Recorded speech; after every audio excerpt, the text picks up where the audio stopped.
A Bíblia condena o relacionamento homossexual? Não, a Bíblia condena relações homogenitais de caráter de culto pagão. Mas a Bíblia não trata da questão relacionada à orientação sexual do indivíduo. A Bíblia condena a homossexualidade? Sim, a Bíblia condena. Quando o senhor fala antinatural, eu queria fazer uma pergunta. Deus age de forma antinatural? Deus é o único ser livre, ele faz o que ele quiser. Você não pode mudar a natureza de uma pessoa. Mas será? Você não está Você sublima, é transferindo? diferente, é diferente. Será que você não está projetando sobre ele uma experiência que foi sua? Sublimar é o que eu fiz, por exemplo, durante quase 8 anos. Eu me converto ao evangelho e sublimo a minha sexualidade, eu não a pratico. Então tudo Isso aquilo não que você falava era mentira? A Bíblia condena o relacionamento homossexual? Não, a Bíblia condena relações homogenitais de caráter de culto pagão. Mas a Bíblia não trata da questão relacionada à orientação sexual do indivíduo. É óbvio que nós estamos falando aqui de um contexto dentro dos 66 livros que compõem a Bíblia protestante. Então a gente tem aí 3 versículos específicos que falam sobre esse assunto, né? 2 no Antigo Testamento e 1 no Novo Testamento. A gente tem inclusive uma expressão usada por Paulo, que é uma neologia que ele cria para falar sobre esse assunto, que remete às questões relacionadas aos 2 textos encontrados no livro de Levíticos. Então tudo parte realmente de uma questão de interpretação. Então, óbvio, se eu for fazer uma interpretação fundamentalista desses textos, eu não posso usá-los com essa visão e excluir a visão de usar dessa hermenêutica fundamentalística, desta exegese fundamentalista, somente para esse texto, mas eu preciso usar também para todo o contexto bíblico. E aí a gente vai abrir um leque de muitas outras situações que a gente precisa trazer para essa mentalidade fundamentalista, legalista, que rechaça essa questão relacionada à homossexualidade. A pergunta é clara. A Bíblia condena o homossexualismo? Sim. A Bíblia condena a homossexualidade? Sim. A Bíblia condena 2 homens e 2 mulheres que fazem sexo entre si? Sim. A Bíblia condena textualmente. A Bíblia condena literalmente. Essa condenação começa nas páginas do Antigo Testamento.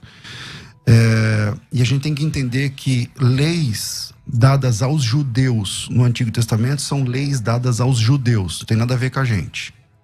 Algumas leis dadas aos judeus são repetidas no Novo Testamento. E se são repetidas no Novo Testamento como ordenança para a igreja, então nós também, agora, nesse momento, a gente também tem que obedecer. Então, se é uma lei dita por Jesus, se é um mandamento dito por Jesus, ou por um dos seus apóstolos, aqueles que ele mesmo escolheu, você, você, você e você, a Bíblia diz que nós, a igreja, ela está fundada na doutrina dos apóstolos. Então, se foi escrito por um apóstolo de Cristo, ou dito pelo próprio Cristo, então o que está colocado lá, não importa qual era o contexto, agora se traduz como ordenança para a igreja. Se traduz como ordenança para a igreja, que é o que acontece no caso desse tema, então sim, a Bíblia condena a prática homossexual. Posso só abrir um parênteses aqui rapidinho? É que o pastor usou a palavra homossexualismo, e essa palavra ela já não pode mais ser usada porque o sufixo ismo denota doença. Isso já foi erradicado, inclusive, dentro do conceito de psicologia mundial. Então é errado você colocar a expressão homossexualismo, porque a homossexualidade não é uma doença. Embora a gente saiba que a igreja até hoje não decidiu o que a homossexualidade é, porque tem linhas teológicas da igreja que diz que é doença, tem outras linhas que dizem que é demônio.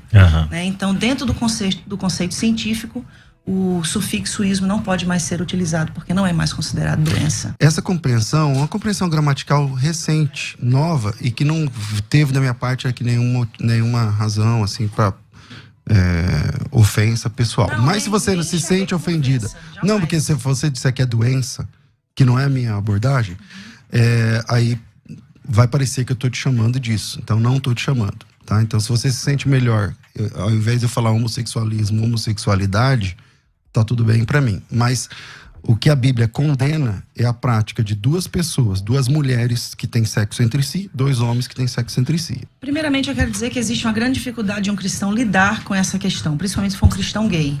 Porque ele cresce ouvindo que ele não é aceito como é. Sim. Né? E muitas vezes existe até aquela homofobia cordial.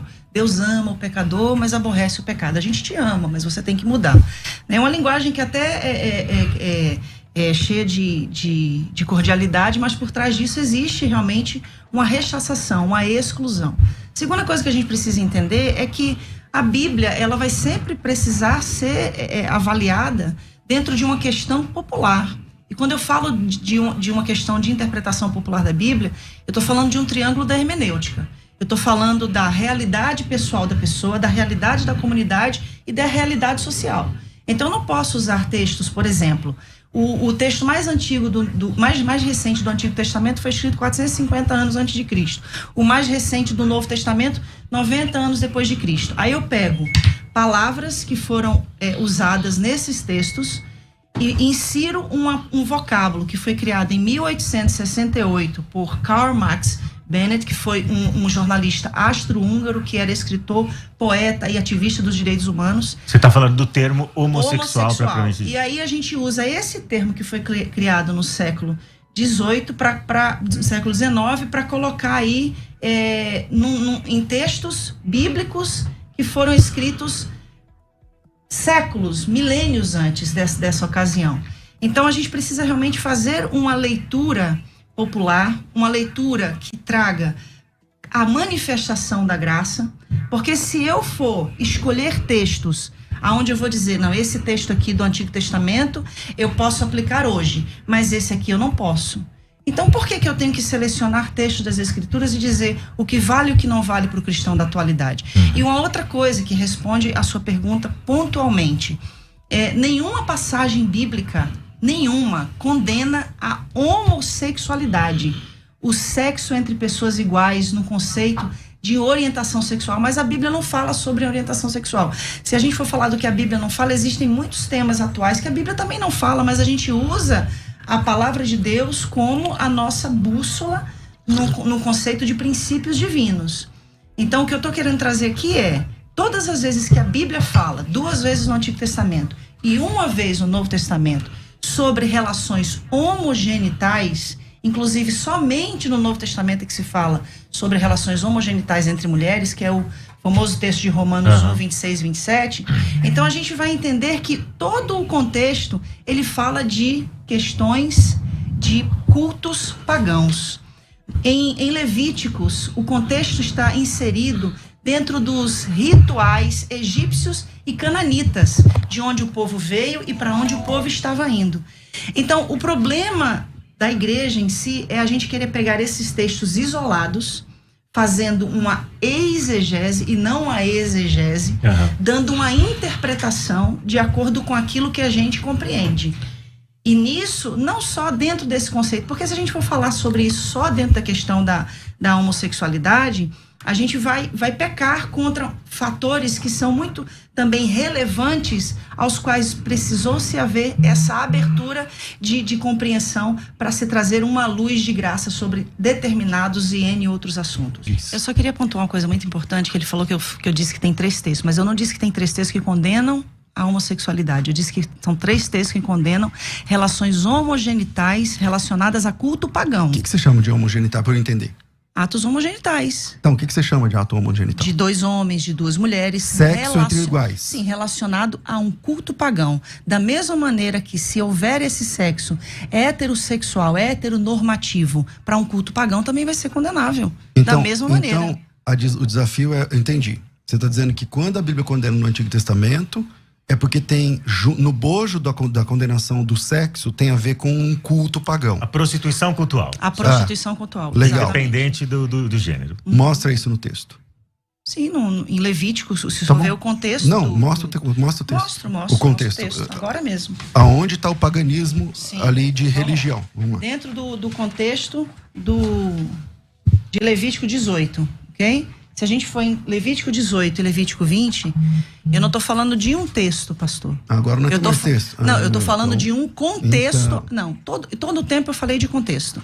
Eu falei então que o que a gente não pode... Mas o que é contexto? Contexto é o que está em volta do texto. É o antes e o depois. Isso. Tem então, 2 tipos de contexto. Pelo jeito você fez teologia, é legal. É legal conversar com quem manja. Tem contexto imediato e contexto remoto. Sim. Você está falando do contexto imediato ou do remoto? Eu estou falando dos dois contextos. Então apresenta ele no bojo do texto, em volta ali do texto. Tem um pode tempo ser para ler? Para ler Levítico 18, para ler Levítico 20, porque eu vou ter que ler todo o contexto, porque nesse contexto não só fala da questão relacionada a atos homogenitais, fala da prostituição cultual.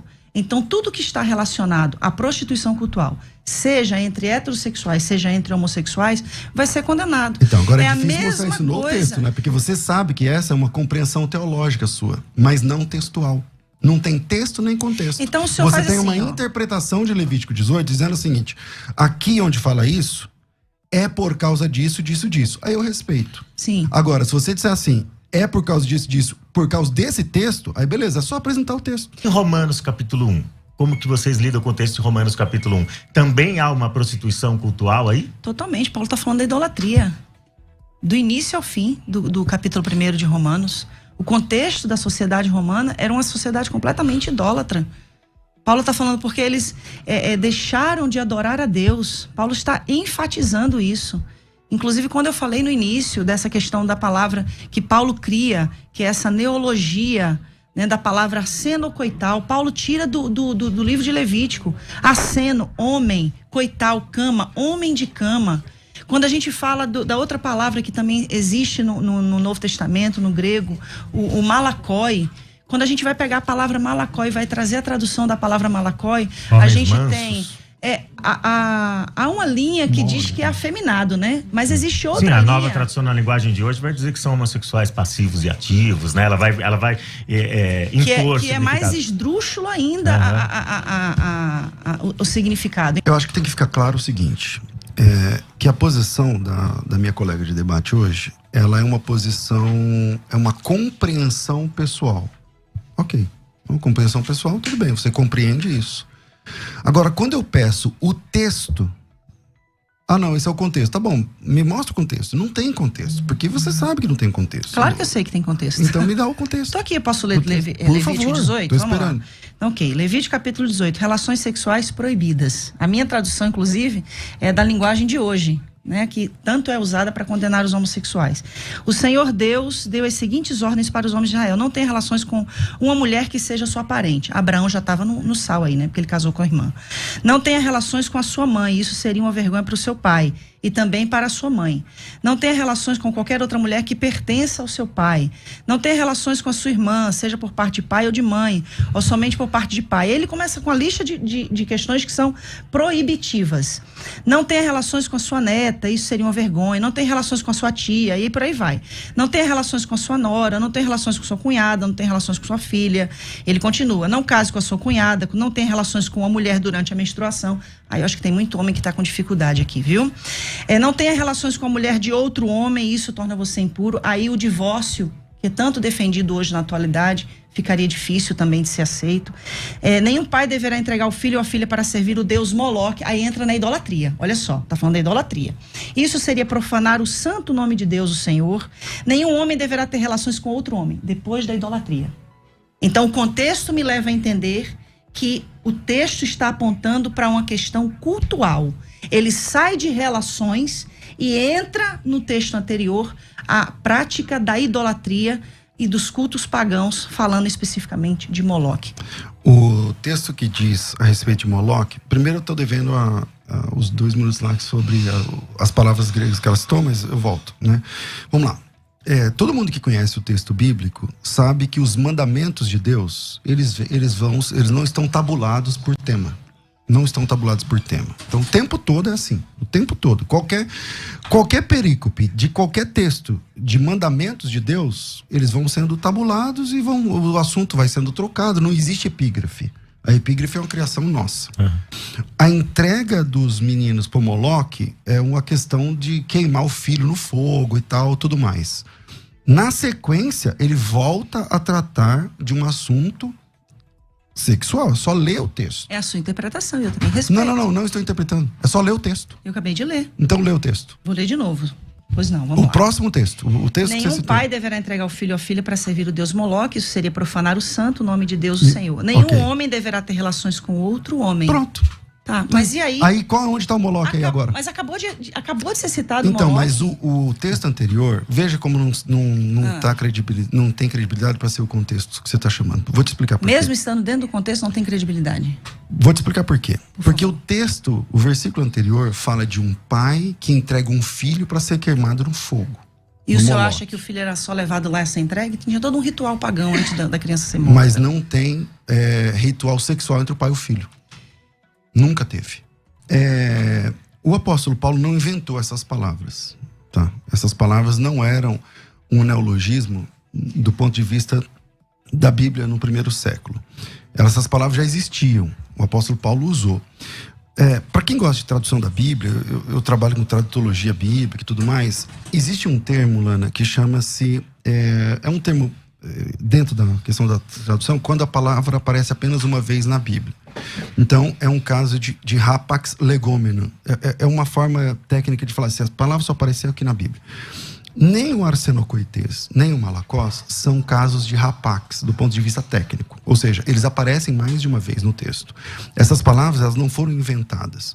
Se você pegar os grandes dicionaristas, eu selecionei aqui uns 3 ou 4. Thayer, por exemplo, ele entende que a palavra arsenocoites, na página 75 do dicionário, é sodomita e igual a alguém que se deita com outro homem como se fosse mulher. Eu estou falando o que diz os dicionários.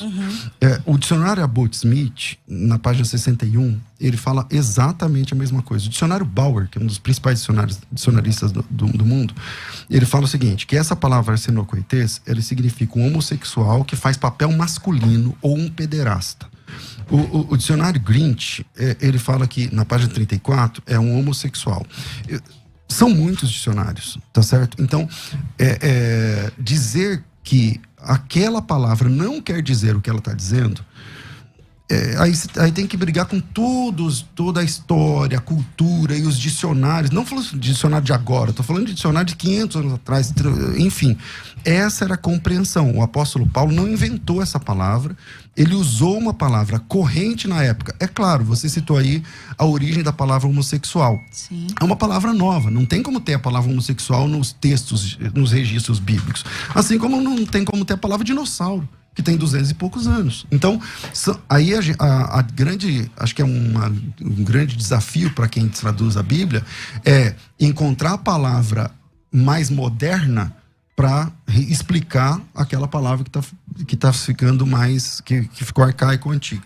Na Bíblia anotada Oxford, considera, né, que eu acho que todo mundo aqui vai concordar, né, que é uma das Bíblias mais relevantes academicamente no mundo, né, traz notas que validam a não condenação dos homossexuais referente a essas passagens.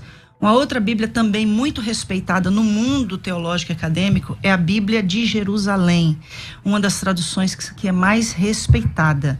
Então, nessas Bíblias, esses termos malacó e arsenocoital não são considerados termos relevantes a práticas homossexuais. Então, se a gente tivesse que definir casamento do ponto de vista bíblico, do ponto de vista cristão, o que é o casamento? Essa instituição que é exclusiva aí para quem quer desfrutar de sua sexualidade. O casamento, dentro do contexto bíblico, né, liga duas pessoas. Se a gente for usar um padrão, se Adão e Eva for o padrão, então a gente vai ter que desconsiderar, inclusive, muitos casais heterossexuais, porque destoam desse padrão. Eu não sei se Adão e Eva eram loiros, se eles eram pretos, eu não sei se eles eram albinos, eu não sei quem eles eram. Então, tudo que destoe do conceito do padrão de Adão e Eva, então seria fora do padrão que a gente considera como aprovado por Deus. Se a gente estiver falando, então, de um homem e de uma mulher, onde o homem ou a mulher são estéril, porque Deus mandou eles crescerem e multiplicarem, então eu também estou saindo de dentro de um conceito de padrão. E também não seria aceitável. Então, como duas mulheres casadas, né, que graças a Deus nos deu esse privilégio, depois de muito lutar, né, em 2013 saiu a lei que possibilita o nosso casamento. A gente concorda que o casamento ele acontece a partir do momento em que duas pessoas se amam, se respeitam e estão dispostas a viver uma vida monogâmica, né, na fidelidade, na lealdade e dentro do conceito de fé das Sagradas Escrituras. Então, para mim, para Rosânia, o que nós ensinamos na nossa comunidade, que inclusive o sexo é permitido por Deus, sim, abençoado por Ele dentro da instituição do casamento. É o mesmo ensinamento que a gente aprendeu na Assembleia de Deus, né? A única coisa que distou é a questão de aceitar-se os homossexuais, toda a comunidade LGBTQIA+, e o mais que tiver aí, e que sejam recebidos, porque há essa questão da inclusão através da morte sacrificial de Cristo na cruz, porque ele veio para morrer por todos, e isso se inclui a todos, então inclui a nós. E quando Jesus fala em Mateus capítulo 19, como o próprio pastor César já trouxe aqui a citação, né, do casamento, e ele também fala ali dos eunucos, né? Então eu acredito muito sim que a palavra eunuco está se associando àqueles que destoam do que é comum, ou seja, aquilo que seria diferente. Eu não saber como era o Adão e a Eva não me dá direito de duvidar que é um homem e uma mulher. Entende? Não dá para fazer teologia, Lana, no silêncio das Escrituras, no que a Bíblia não diz. Então, por exemplo, lá em Romanos capítulo 1, que você que citou primeiro, diz assim, no versículo 18: porque do céu se manifesta a ira de Deus sobre toda a impiedade, injustiça dos homens, que detêm a verdade em injustiça.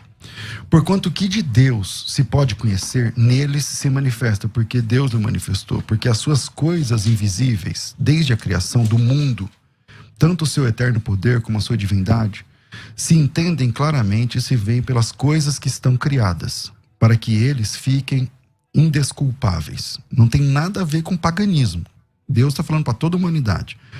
Porquanto, tendo conhecido a Deus, não o glorificaram como Deus, nem lhe deram graças. Antes, em seus discursos, se desvaneceram o seu coração e insensato se obscureceu. Dizendo-se sábios, tornaram-se loucos. E mudaram a glória de Deus, do Deus incorruptível, em semelhança à imagem do homem corruptível. Essa imagem é o quê, pastor? Eu vou concluir o texto. Mudaram a imagem do Deus... do Deus incorruptível, em semelhança de imagem do homem corruptível. Pelo que também Deus os entregou às concupiscências dos seus corações e à imundícia, para desonrarem em seus corpos entre si. Porque mudaram a verdade de Deus em mentira, e honraram e serviram mais a criatura do que o Criador, que é bendito eternamente. Pelo que Deus os abandonou às paixões infames, porque até as suas mulheres mudaram o uso natural, contrário à natureza. E semelhantemente também os homens, deixando o uso natural da mulher, se inflamaram em sua sensualidade, uns para com os outros, homem com homem, cometendo torpeza e recebendo em si mesmos a recompensa que convinha no seu erro. Ele não está falando de nenhum tipo de religião pagã. Ele está dizendo o seguinte: você tirou a glória de Deus e preferiu a glória sua. Ao invés da imagem de Deus que Deus fez, você preferiu buscar os seus próprios deleites. O texto é o texto, entendeu? Então, não tem essa história de que isso aí é um culto pagão e tal. Infelizmente, Deus, ele não aprova o relacionamento entre homem com homem, mulher com mulher. Quando eu digo infelizmente, porque eu sei que essa é a luta de muita gente. E eu entendo que é uma luta grande. Mas a nossa natureza é caída. Então, o nosso coração, Jesus Cristo disse, lá em Mateus, que no nosso coração está cheio de adultério, de mentira, de engodo, de assassinato e tudo mais. Então, eu não posso dar vazão à minha natureza e dizer assim, porque essa é a porta, Lana, essa é a porta que, se a igreja entender do jeito que você está querendo que a igreja entenda, vai abrir a porta para um monte de outras coisas que todo mundo vai ter que achar natural, e essa é a porta para... Eu não estou te acusando, por favor, estou dizendo que isso pode ser a porta lá na frente para relações sexuais, inclusive com crianças. Por quê? Porque eu senti. Eu sinto, é honesto o meu sentimento, e eu não quero discutir o sentimento. A questão é que a Bíblia condena a prática. A única coisa que eu quero ressaltar aqui é como como é desesperador para quem faz parte da comunidade LGBTQIA+, ver que a igreja associa a homossexualidade com a pedofilia. Como eu já vi, por exemplo, pastores renomados dizerem que se liberar hoje o sexo entre iguais, vai ter que liberar o sexo com animais. Então são comparações esdrúxulas, principalmente que se eu pegar os índices de pedófilos que estão presos, a maioria, quer dizer, uma grande maioria são heterossexuais. Qual que é o ponto do relacionamento sexual ou homossexual? De fato, a Bíblia chama esse relacionamento de relacionamento antinatural. Uhum. A Bíblia chama esse relacionamento de... É uma abominação, porque é contra a natureza. É só olhar. Se todo mundo for homossexual, acabou o mundo. Então é antinatural. Lá na Bíblia, em Levítico 18, o texto, na sequência, ele diz o seguinte: isso, você não vai deitar com homem como se fosse mulher, porque isso é uma abominação. E na sequência, e eu não estou usando isso, quem usou o contexto foi mais a Lana, mas na sequência, ele vai falar sobre um homem se deitar com um animal. Se é para usar contexto, ele tá, ou seja, ambos são relacionamentos antinaturais, entende? Então, infelizmente, a Bíblia condena o relacionamento sexual entre dois homens ou entre duas mulheres. Então, mas há espaço na graça de Deus para receber essas pessoas. Eu acho que a igreja tem que repensar a forma como lida, como fala, tem que ser muito bem-vindo na comunidade cristã, tem que dar bem-vindo a essas pessoas, mas ela tem que buscar que em Deus, lá no começo eu disse, Deus não te aceita como você é. Se ele te aceitasse como você é, não precisava de igreja, precisava de salvação. Ele me aceita como eu sou, porque tá bom, eu tô salvo. Mas não, isso é para todos os pecadores, inclusive para os homossexuais. Então ele precisa agora se enquadrar na doutrina bíblica. Eu sei que essa situação, essa questão é uma questão muito polêmica. Eu não duvido. Eu não duvido que a igreja esteja buscando compreender para incluir. Só que nesse processo a gente tem perdido vidas. E nós precisamos sim fazer uma releitura das Sagradas Escrituras, como essa mesma releitura foi feita acerca de outras questões. Se eu vou usar o que o pastor César falou aqui, que o que os apóstolos falaram, eles falam também com em nome de Cristo. Paulo, ele fala da escravidão, então se eu for levar em conta o que Paulo fala da escravidão, eu vou ter que manter a escravidão como um conceito social. Então eu preciso realmente fazer uma releitura das Escrituras como um todo, pastor.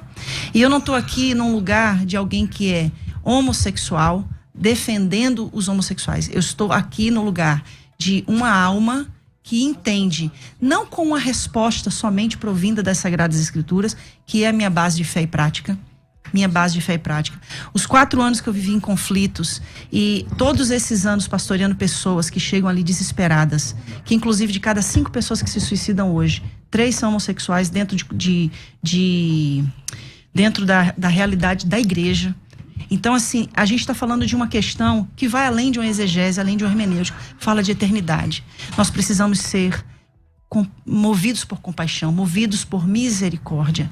Se a gente usar esse critério que a gente está usando para falar da homossexualidade dentro do contexto da Bíblia, nós vamos ter que usar esse critério para falar de outros N contextos e mudar a igreja acerca de N questões. Eu reconheço que a luta na área da sexualidade deve ser terrível.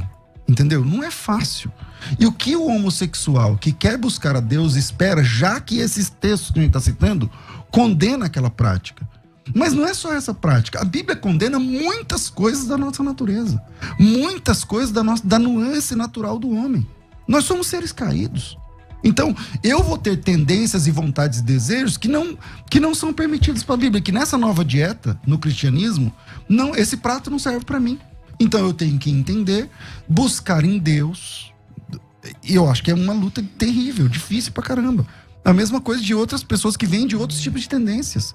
Na área sexual, em outro tipo de área. Agora, o que ele tem que esperar? Esperar em Deus, crer em Deus, servir. E não aconselho que faça o que a Lana fez. Eu acho que ela mesma não aconselha.